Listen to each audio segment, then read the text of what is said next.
அப்படியே மக்கள்லாம் இருந்த உடனே மக்கள்கிட்ட கேட்டோம், சாப்பிட்டாச்சா? இதோ ஆர்டர் போட்டிருக்கேன் வந்துடும், இதோ ஆர்டர் போட்டிருக்கேன் டீ வந்துடும், இதோ ஆர்டர் போட்டிருக்கேன் ஐஸ்கிரீம் வந்துடும். இப்படி ஆர்டர் மயமாகவே வாழ்க்கை மாதிரி போச்சு. ஆனால் அதில் இருக்கிற நல்ல விஷயம் கெட்ட விஷயத்தை பார்க்குறதில்ல. இப்படி தான் 2 பிள்ளைக்காரங்க ஆர்டர் போட்டிருக்கும் பொழுது காலாவதியான ஐஸ்கிரீமை கொண்டு வந்து கொடுத்துருக்காங்க. அதை சாப்பிட்டு வாந்தி வகுத்தால போய் பிள்ளைக்காடு பாவம் ஆஸ்பத்திரியில் கிடக்கு.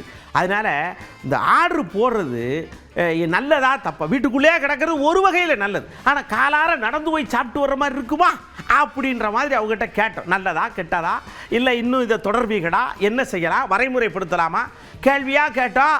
பதில் மட்டும் ஒத்த வார்த்தையில் வருது, படக்கு படக்கு. நான் நிறைய டைம் ஆர்டர் பண்ணியிருக்கேன் ட்ரெஸ்ஸஸ் எல்லாமே. நான் ஒரு சைஸில் சொல்லுவேன், அந்த சைஸில் வராது. கலர்ஸ் சொல்லுவேன், கலர்ஸ் எல்லாமே மாறிடும். அது எக்ஸ்சேஞ்ச் பண்ணுறதுக்குள்ள அவங்களுக்கு நான் மெசேஜ் பண்ணி போதும் டயர்டாயிருவேன். ஆன்லைனில் வந்து மற்ற பொருள்லாம் வாங்கிக்கலாம். உணவுப் பொருள் வந்து வாங்குறது அது வந்து உடம்புக்கு கேடு. எலக்ட்ரானிக் பொருட்கள், ஆடை, இதெல்லாம் வேறு பயன்பாடு. ஆனால் அந்த உணவுப் பொருட்களுங்கிறது உடல்நலம் சார்ந்தது. நேரில் பார்த்து சாப்பிட்ற போலே பிரச்சனை வருது. ஆன்லைனில் சாப்பிட்டா என்ன நிலமை? இந்த சாப்பாடுகள்லாம் எப்படி செய்கிறாங்க, எப்படி வருது, அதெல்லாம் நமக்கு தெரியறதே இல்லை. சுத்தமாகவும் இருக்காது. அதே போல் ப்ராடக்ட் எதுவும் சரியில்லை, பூராமே ஏமாற்று வேலை மாதிரி தான் அது. ஆன்லைனில் வந்து பார்த்தீங்கன்னாக்கா ஐஸ் பொருட்களை வாங்குறது வந்து பார்த்தீங்கன்னா எனக்கு தெரிஞ்சு தவிர்க்கிறது ரொம்ப ரொம்ப நல்லதுங்க. டேரெக்டாக போகிற இடத்துலையுமே மீட்டெல்லாம் புழு பூச்சி அப்படி எல்லாமே இருக்குது. இப்போ அது நமக்கு கண்ணுக்கு தெரியாத இடத்துல இருந்து ரெடியாகி இங்கே வரும்போது நமக்கு கையில் எப்படி வந்து சேரும் அப்படின்னு சொன்னால் அது சரி இருக்க மாட்டேன், தெரியாது. உடம்புக்கு கெடுதல் தானே அது. அதில் எப்படி சமையல் பண்ணி எப்படி வருதுங்கிறது தெரியாது மக்களுக்கு.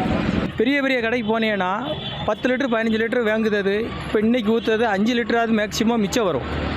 இதை மறுநாள் என்ன செய்வாங்க, அந்த 5 லிட்டர் எண்ணெயோட மீண்டும் 5 லிட்டர் 6 லிட்டர் எண்ணெய் வாங்கி ஊற்றி, இது வந்து நாள் பட இருக்கிறது வந்து உடலுக்கு கேடு. ஆனால் என்ன இருந்தாலும் ஒரு நேரடியான வணிகம் தான் எல்லாரையும் வந்து வாழ வைக்கக்கூடியதாக இருக்கும். அர்ஜென்ட்டுக்கு வேணா இதை யூஸ் பண்ணிக்கலாம்.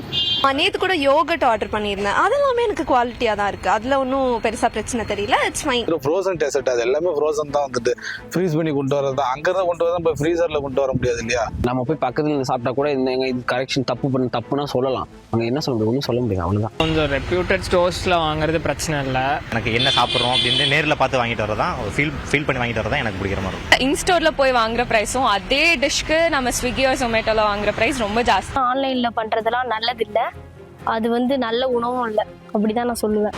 ஆயத்த உணவு என்பதே உடலுக்கு கேடு விளைவிக்கக்கூடியது தான்.